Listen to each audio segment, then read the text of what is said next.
Good morning po sa atin lahat mga kapatid. No, may gagawin tayong speaker. Sunog to mga bro, nabilhan natin ng coil to kahapon sa Raon. Binili natin yung bago. Ito yung sa kanya original oh. Ay parang rewind na rin kasi to, parang inihaw na bangus, tostadong tostado talaga. Talagang lumuwa talaga yung coil niya oh. Napakaitim na. Dikinsi to mga bro. Sasalpakan natin ng panibagong coil. Ito yung kakabit natin.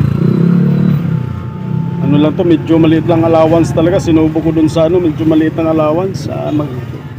Lagyan natin ng pangalayan na maganda para hindi sumayad. Kasi pag sumayad yan, ganitong nangyari nito, parang sumayad siguro to. Pero wala namang gas-gas. Malalaman kasi yan pag sumayad. Magkaroon ng gas-gas dito, wala naman. Baka nasubraan lang talaga sa gamit. Hinataw siguro nung New Year. Kaya ganito nangyari. So salpak natin mga bro, para magkaalaman. Pero mamaya pa natin tumatesting hapon kasi patigasin pa natin to.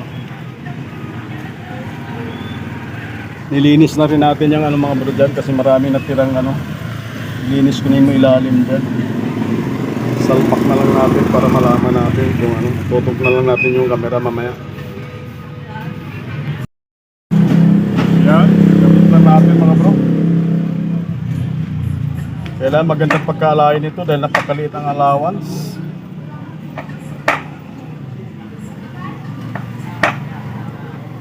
Kailan perfect yung pagkalain natin ito.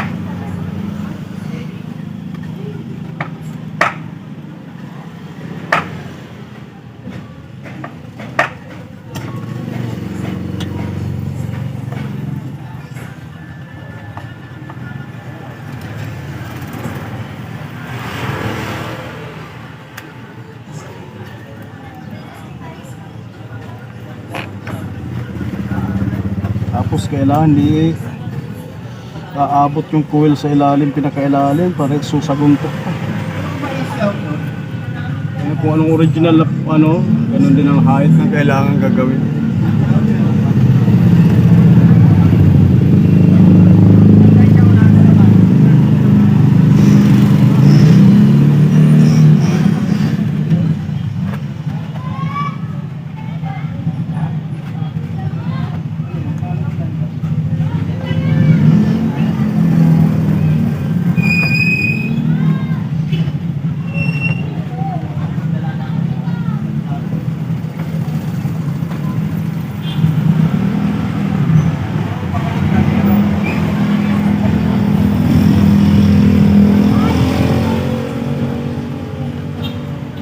Tapos kailangan natin ng pang-alay na ganito mga bro. Galing to sa mga TV. Ang ganda pang-alayin to mga bro.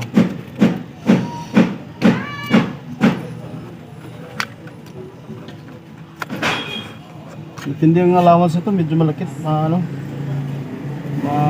Papel-papel kang allowance ito.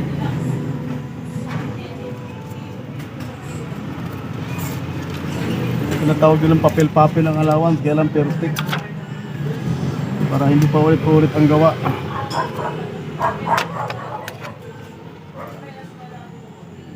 Ako may tugtog pa oh. Step na tayo.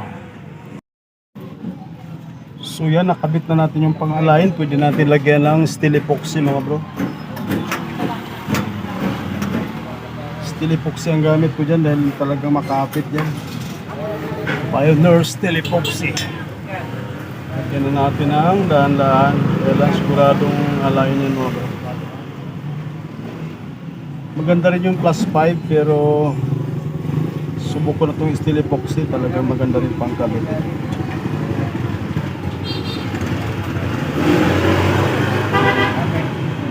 Dandahanin lang natin para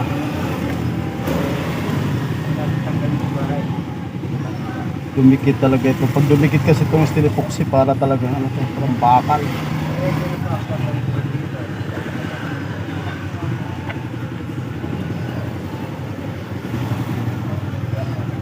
Medyo matagal lang patuyuin. Hindi ko tulad ng plus 5 na medyo mabilis. Ito dahil nasunog lang yung pinarewind nila kasi daw sa Raon to. Mas maganda kasi talaga yung nabibili sa sa Raon na galing factory, magandang original ang dating. Pa-rewind kasi minsan hindi tumatama sa tamang ano. Pero may magagaling din na magre-rewind dun sa Rahon Manito.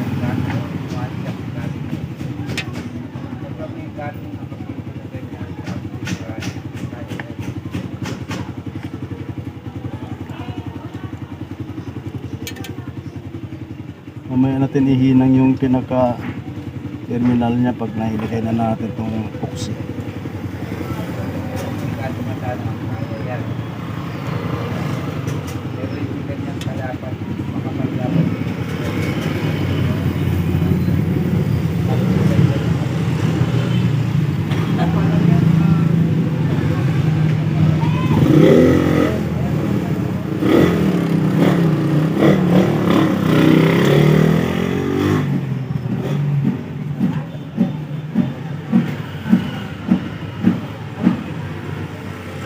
Medyo mahirap pag-align din pag medyo maliit ang allowance.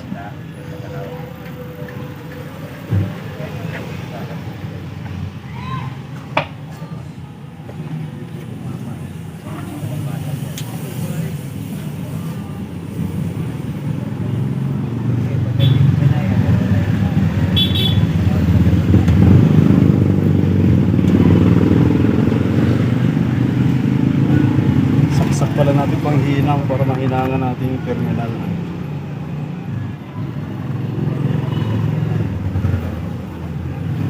Paikutan na natin ang epoxy.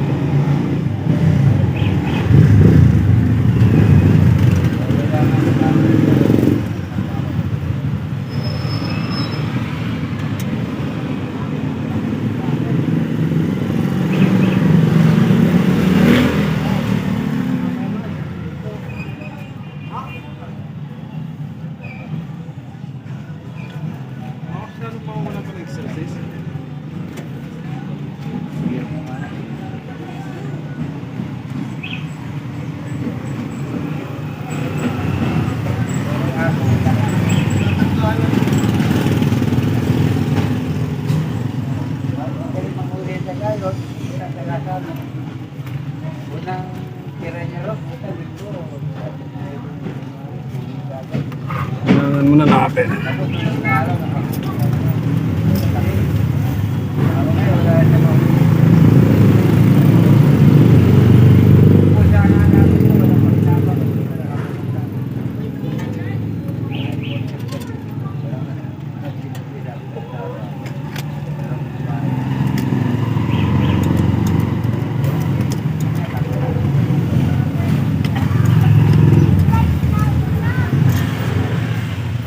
Di pa mainit yung panghinang natin. Hinangan natin para tabunan din natin yung pinaka-terminal para hindi gagalaw-galaw.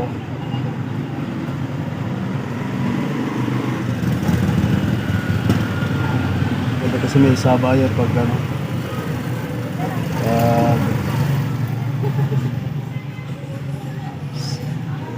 Pagbalot.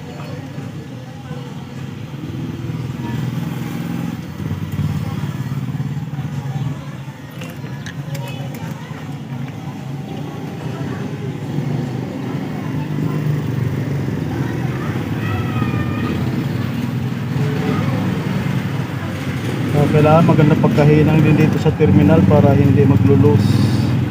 Kasi pag bumayo na to mga bro, may chance ang maglulus siya pag hindi maganda pagkahinang. Magandahin natin pagkahinang.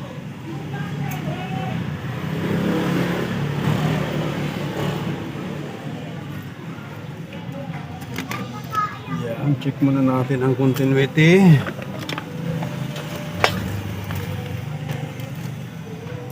Baka walang continuity, baklas ka, doble trabaho, doble gastos sa pandikit.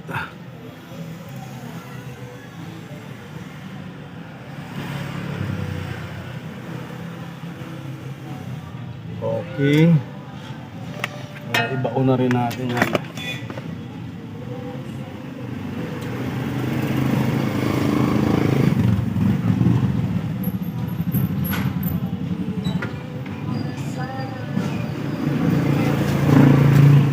Matibay siya.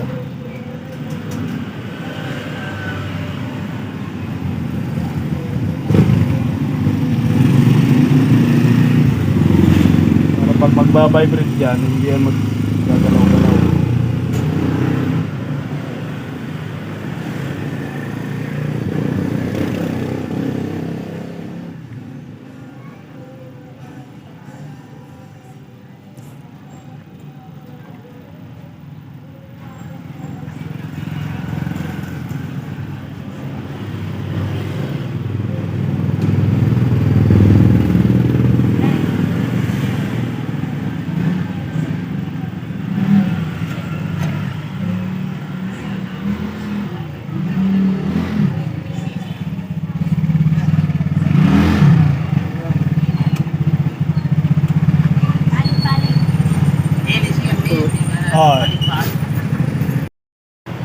So ayan na mga bro, kuminis na siya. Kanina paglagay pa natin ng umpisa, hindi siya kuminis. Ang technique dyan para kuminis siya, basain mo yung kamay mo ng tubig, sabay pahiran mo siya ng ganyan para pumantay lahat ng pandikit na steel epoxy. At para kuminis yung dating niya, hindi siya magaspang ang dating.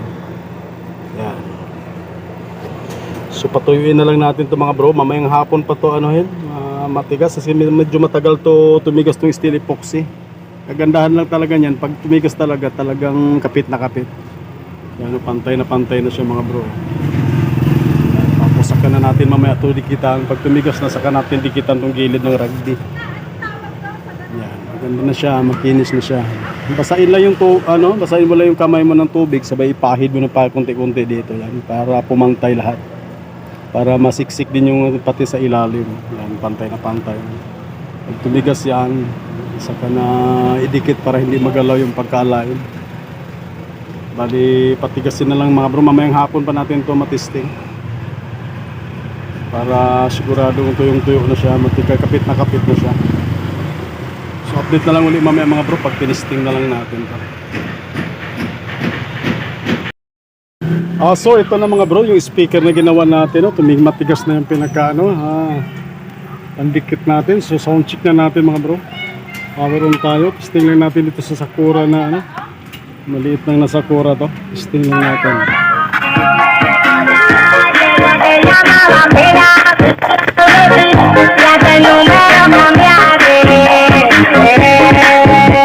Magandang bilang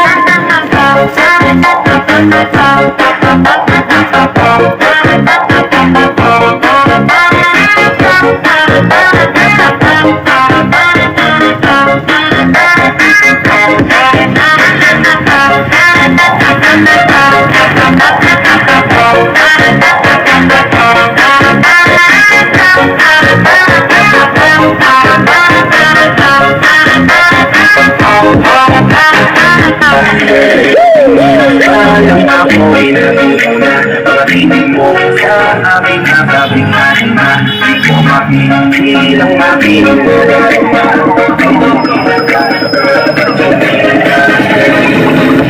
alam ako'y natutuna pag-ibig mo sa aming nakabihan na di ko mapipilang aking nadarama.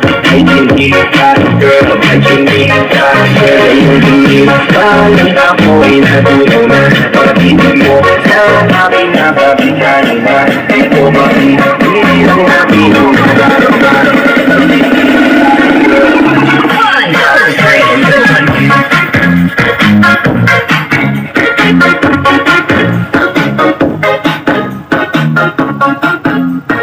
So okay na yung mga bro, maganda pagkatali natin, walang kasayad-sayad. So maraming salamat sa mga panonood sa ating ina-upload ng mga video mga bro. Maraming salamat at magandang hapon po sa ating lahat.